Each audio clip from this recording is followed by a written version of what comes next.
Nós estamos de volta com o Ver TV, que conversa hoje sobre a propaganda dirigida para as crianças através da televisão aqui no Brasil. Nós já falamos aqui de vários aspectos dessa propaganda, mas nós não falamos ainda das providências que os pais, os professores, os psicólogos, né, os comunicadores podem tomar caso se sintam lesados por esse tipo de propaganda. Nesse sentido, nós vamos ouvir a advogada do IDEC, que é o Instituto de Defesa do Consumidor, a Mariana Ferraz, que dá algumas dicas aí sobre como se caminhar por essa área. Vamos ouvi-la.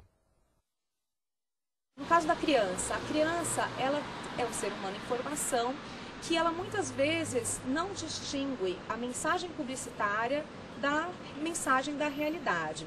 E aí a gente tem prejudicado um princípio que é um norte específico, tanto do CDC como da ética publicitária, que é o princípio da identificação da publicidade.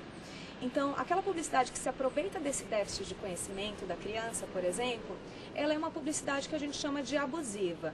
Também é uma figura ilegal prevista no Código de Defesa do Consumidor. Os órgãos de defesa do consumidor, como o PROCON, até mesmo o Ministério Público, eles podem averiguar o caso e pode-se também instaurar uma ação judicial para que seja averiguado e comprovado aquela figura. O fornecedor, que no caso veiculou essa mensagem, ele pode responder por perdas e danos a um consumidor que seja lesado num caso específico, ou pode ser multado em procedimento administrativo que tenha sido instaurado pelo PROCON, por exemplo. E eu fico pensando, eu queria que vocês comentassem, eu fico pensando nos apresentadores que conquistam as crianças, seduzem as crianças com a sua capacidade, né, de apresentadores, fazem aquelas brincadeiras no vídeo, e as crianças acabam tendo aquelas pessoas como amigas dela. E essas pessoas, no meio dessa brincadeira, impõem padrões de consumo, vendem produtos, né? E aí a nossa advogada aqui do IDEC mostra que isso é ilegal, né? Essa prática é ilegal. No estudo, a gente está observando uma coisa bem interessante, Laudo, que é o seguinte. Tem pouquíssima publicidade do Ben 10, que é um dos produtos que mais vende. O que é? Ben 10 é um menino super-herói e tal, alienígena e tal. Então, o Ben 10, as crianças adoram Ben 10, comprar produtos Ben 10, mochila Ben 10, roupa Ben 10. Mas tem pouquíssima publicidade Ben 10. Não tem publicidade da Minnie, não tem publicidade do Mickey. Mas, no fundo, o próprio programa Ben 10 é uma publicidade de meia hora. O próprio programa da Disney, o canal Disney, é uma publicidade de 24 horas. Todo. Então não precisa ter uma publicidade do Mickey ou da Minnie ou da Gatinha Marie. A criança vai querer comprar a roupa da Gatinha Marie ou da Minnie porque ela gosta da Minnie. E aí a publicidade já é abusiva e é enganosa ao mesmo tempo. Como as coisas da Xuxa, para dar o exemplo nacional. Não, mas a Xuxa, ela tem a publicidade, aí ela tenta até falar assim, não, aqui é publicidade, aqui é programa. Sim. Aí a criança mais ou menos distingue. As muito novas não. Mas nesses casos dos desenhos, Max Steel, por exemplo, tem o produto, é um boneco Max Steel, só que tem um seriado Max Steel de meia hora por dia. Então, é um comercial de meia hora. E a criança está assistindo e fala assim, meu boneco vai fazer isso que está fazendo no desenho. Na verdade, é uma característica, essa coisa do afeto que você está falando. A criança se afeiçoa. E a criança sempre tem referências, ela vai estabelecendo referências, né? E elas não são mais, vamos dizer assim, genéricas, né? Porque, sei lá, o ursinho sempre foi o bichinho de pelúcia. A criança, tudo bem, ela tem uma referência, né? Só que agora isso tem marca, tem produto específico, tem, né, um apelo comercial muito maior, né, e nesse sentido que você está falando, quer dizer, você cria um personagem interessante para a criança e explora imediatamente isso em todo o comércio, criando os produtos decorrentes, quer dizer, você está mexendo com o afeto da criança, com a identificação da criança, que não tem elementos para fazer o discernimento, para julgar diferenças, enfim. A gente, inclusive, mandou uma série de cartas agora para algumas celebridades que vinham fazendo anúncios de cerveja, e por conta do carnaval a gente vê um aumento muito grande nesse tipo de publicidade, né? Então o Projeto Criança e Consumo enviou uma série de cartas a essas celebridades que têm alguma relação com o mundo infantil, claro, pedindo para que eles repensassem esse tipo de atitude, porque isso influencia muito. E uma outra coisa que é ainda mais grave é a inserção da publicidade dentro de programas, né? Então a gente teve um caso recente do SBT que foi multado pelo Ministério da Justiça por conta da inserção de publicidade dentro do Bom Dia e Companhia, se eu não me engano.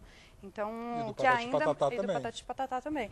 O que é ainda mais grave, né? Porque aí você não tem nem a quebra entre o que é programação e o que é publicidade. Mas o merchandising prolifera. Claro. Nesses casos houve multa por quê? Porque em qualquer programa você tem... Isso é merchandising. O que, pelo código, também é ilegal. Mas então, por quê? Mas tem você que tem ser essa ilegalidade... claramente identificado. No código fala, claro. A publicidade tem que ser identificada. Claro. Se você tem um personagem que fala, leva isso aqui, ou então você ganha um sorteio, você vai ganhar um PlayStation. Isso é uma publicidade. A criança... E não está escrito informe publicitário. Se tivesse, não. Estava claro que aquilo ali é um anúncio pago. Mas do jeito que vai, o merchandising acaba sendo ilegal. E o adulto às vezes percebe merchandising, né? Imagina a criança. Pois é, aparece o carro no meio da novela, a marca, fica aquela coisa meio disfarçada, mas nesse caso é descarado. Eu estou insistindo nisso porque se nós formos levar a lei, no caso o Código de Defesa do Consumidor, ao pé da letra, o merchandising não podia aparecer nem na novela. Não. Né? Nesses casos especificamente houve a punição, porque ele foi muito escandaloso, é isso? E eu imagino que porque tenha sido num programa infantil. Porque, na verdade, você também pode aplicar a legislação do Código de Defesa do Consumidor, que diz que se aproveitar dessa ingenuidade da criança é abusivo e, portanto, qualquer publicidade direcionada para a criança é ilegal. Então, eu acho que nesse caso específico do Bom Dia e Companhia do SBT, o que se juntou as duas coisas, né? O merchandising, que é uma prática legal, a abusividade para a criança, que é uma prática legal e acabou resultando em multa. A advogada do IDEC Mariana, fala do déficit de conhecimento. Eu gostei muito dessa expressão porque ela define bem, né? Claro. Há uma pesquisa, o Edgar, vocês conhecem, acho que realizada pela Unesco já há algum tempo, em vários países do mundo, em que mostra que algumas crianças até 12 anos têm esse déficit de conhecimento em relação ao que é propaganda e ao que é teledramaturgia, por exemplo. Né? Na pesquisa a gente dividiu, a gente pegou os estágios do Piaget, então a gente classifica até 2 anos, de 2 a 7 anos e de 7 a 12 anos. E a gente vê que alguns canais, algumas publicidades são direcionadas para cada um deles. Então, por exemplo, os canais que são para crianças muito pequenas, que é Disney Junior e Nick Junior, quase não tem publicidade. Então, os próprios canais já têm uma autoconsciência de que não vão fazer publicidade para crianças muito pequenas. Passa publicidade de fralda, mas aí é direcionado para a mãe. Nos outros, para crianças mais velhas, essa de 7 a 12 anos, é um bombardeio. As crianças de médio, ali de 2 a 7 anos, tem sempre uma crise, aí já tem canais específicos, publicidades específicas. E a gente está conseguindo identificar isso. E aí é lá na pedagogia e na psicologia que estamos ajudando a entender isso melhor. Isso é fundamental, né, Graça? Você ter esse apoio, esse suporte teórico para poder interpretar esses anúncios. Eu acho que a gente tem que juntar os conhecimentos, né? Porque eu acho que o conhecimento do desenvolvimento da criança, das questões das relações que a criança estabelece, né? O que ela tem condição de analisar ou não e quais são as referências que ela pode usar. Isso tudo são coisas que a gente estuda e que é importante fazer mesmo essa articulação. E uma coisa que nós não falamos ainda, você tocou rapidamente, mas não deu para aprofundar, é a questão, como isso é tratado em outros países, em grandes democracias do mundo. Porque quando se começa a discutir alguma regulamentação para meio de comunicação, sempre a resposta do outro lado é que é censura. Essa questão para a criança me parece que é tão óbvia, né? Quer dizer, na verdade é proteção à criança. Claro. Como é? Você pode em um minuto falar disso? Falo. Por exemplo, a gente tem os países nórdicos, não tem publicidade para criança. Proibido. É proibido. Completamente nos canais públicos e nos canais privados tem uma série de limitações. Na Austrália é proibido. No Canadá, a parte francesa. Na Bélgica, a parte francesa também não pode nenhum tipo de publicidade. No Canadá, a parte de fala inglesa tem uma série de regulamentações também. Na Inglaterra tem regulamentação, uma que é bem interessante da Inglaterra, é sobre o preço. Se o comercial, se é um produto muito caro, tem que aparecer o preço. Isso que você falou no começo, né? Para a criança saber que aquilo ali é caro, para poder não pedir ao pai. Mas aqui a gente coloca um comercial de uma boneca, a gente tem um comercial de boneca que custa R$900. E mostrando a boneca como, então a criança, eu quero essa boneca. Mas peraí, dá 2 salários. Uma boneca. Eu tive um depoimento de uma psicóloga aqui num outro programa aqui, Raquel Moreno, dizendo que uma mãe se sentia, a filha passou a achar que a mãe não gostava dela, não tinha mais, perdeu o amor por ela, porque não comprava determinado brinquedo desse tipo. sem saber se a mãe podia ou não comprar. Então, o que acontece em outros países é que já houve uma consciência da sociedade, das empresas e do Estado de que, peraí, criança é algo diferente. Criança tem que ser tratado como criança, não como consumidor. No Brasil, algumas agências de publicidade, anunciantes e veículos de comunicação continuam achando que é terra de ninguém, então, deixa, né, vamos faturar em cima. E o que é interessante é que muitas empresas, a maioria delas transnacionais, em outros países, seguem a norma tranquilamente. Mas aqui no Brasil, vale tudo. Vale tudo. Nós estamos chegando ao final do programa. Eu queria ouvir, Gabriela, quais são as expectativas do Alana para a pesquisa, mas mais do que isso, que interessa ao público, como é que vai ser feita a divulgação desses resultados? Olha, a gente vai sempre divulgar os resultados no nosso site, no blog do Criança e Consumo também.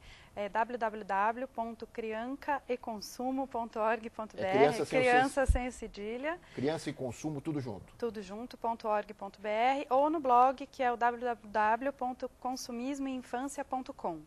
A gente está no Twitter, está no Facebook. Agora, logo depois da Páscoa, isso já vai dar para ser mostrado? Os resultados da propaganda pré-Páscoa, né, Edgar? Sim, a do Natal já vai estar à disposição já. A da Páscoa, logo depois... Tem um período de análise. Um período de análise, a gente já solta da Páscoa. Porque a gente está achando que de alimentos vai crescer muito. Há essa diferenciação, né, entre o brinquedo e o alimento, né? No caso da Páscoa, aumento de alimento. E na Páscoa tem uma coisa pior, porque vem o brinquedo dentro do alimento. Claro. Vem o brinquedo dentro do chocolate. E a criança quer o chocolate por causa do brinquedo. E aí acaba comendo o chocolate. Então, essa venda casada, né, que também o Instituto Alana tem um trabalho bastante... A gente tem vários casos de denúncia, principalmente com lanche com brinde, ou então chocolate com brinde, inúmeros casos. E isso é uma coisa que eu acho que é importante também. A gente recebe denúncias, então eu queria deixar um convite para as pessoas que realmente viram uma publicidade, viram uma venda casada, façam a denúncia no nosso site. A gente procura analisar todas, dar encaminhamento quando é cabível, e a gente sempre dá um retorno também. Então, não apenas se informar, mas se mobilizar e agir a respeito. Né? E nossos deputados e senadores também. Aliás, como é que essa situação, como é que está essa questão em termos de legislação? Há alguma expectativa aí de alguma legislação semelhante a desses países que você citou? Sim, tem um projeto de lei em tramitação, que já vem há muito tempo, que proibia a publicidade direcionada à criança. Ele tentou se fazer algumas emendas de regulamentar, e agora ele está com um substitutivo valendo, que está em discussão nas comissões, sobre proibir ou regulamentar. Então está sempre em debate, mas a gente tem que sempre voltar esse assunto na Câmara e no Senado. Quando volta o assunto, as empresas vêm logo dizendo que é censura. Não tem nada a ver com censura. Tem a ver com... Quer dizer, essa pesquisa, claro que vai subsidiar esse debate. Isso. A gente vai encaminhar para os deputados e senadores a pesquisa e eles vão ver comprovadamente, cientificamente, aquilo que alguns pesquisadores já vêm falando há muito tempo. E que contradiz aquilo que o mercado fala muito da boca para fora. Claro. Graça, para concluir, eu acho que os psicólogos, e principalmente o órgão dos psicólogos, principal, que é o Conselho, está presente nessa discussão. Está sim.